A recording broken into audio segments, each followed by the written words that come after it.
বিভিন্ন জায়গায় আছে দোকান। আমরা স্ট্রিট ফুডেই প্রায় আজকে 16-17 বছর ধরে। আমাদের কাছে আছে চিকেন থাই পিস আছে, রেশমি কাবাব, হারিয়ালি কাবাব, এরপরে বটি কাবাব, চিকেন শেফে স্পেশাল আছে। ভবিষ্যৎ পরিকল্পনা হলো আমার নিজে কিছু করার আর কি। এগুলা মূল ম্যারিনেট সবগুলো আমি করি। ওই মশলা আমরা করি না। যেমন আমাদের রেশমি কাবাব আলাদা মশলা হয়, হারিয়ালিটা আলাদা, ম্যারিনেটে হয় আলাদা, কিন্তু মিক্সে হয় এটা।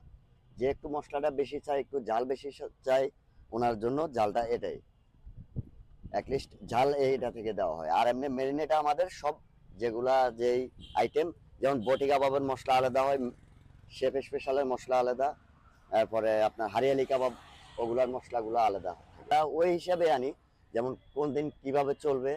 যেমন ধরুন হলো আজকে ভালো কালকে খারাপ, আমরা তো দোকানদারি করতে করতে একটা আইডিয়া হয়ে গেছে যে কবে কি মাল লাগবে। আর আমাদের যদি এখানে থেকে যায়, আমরা একটু আগে বন্ধ করলে আমাদের ওই দোকান আছে, ওই দোকান রানিং বেশি সঙ্গীতের সামনে, ওই দোকানটাতে দিয়ে দিই আমরা। করলে অনেক কিছু করতে পারে, যে অল্প টাকা থেকে অল্প পুঁজি থেকে আস্তে আস্তে উপরের দিকে উঠতে পারে। চেষ্টা করলে সবকিছুই হয়। এই কথা দিতে হবে যে হ্যাঁ ব্যবসা করবে বা অন্য জায়গায় যে একটা কিছু করবে, তাহলে মিনিমাম আমাদের শীতের 4 মাস, 4 মাস আমাদের যেভাবে দোকানদারি করি আমরা, দোকানদারিটা শিখবে আমাদের সাথে, আমাদের সাথে একসাথে খাবে, একসাথে থাকবে।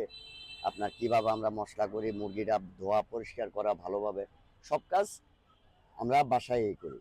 আমাদের মহাজনের কারখানাতে খাওয়া দাওয়া ওইখানে, আমাদের প্রায় 18-19 জন স্টাফ আছে, সব একসাথেই থাকে।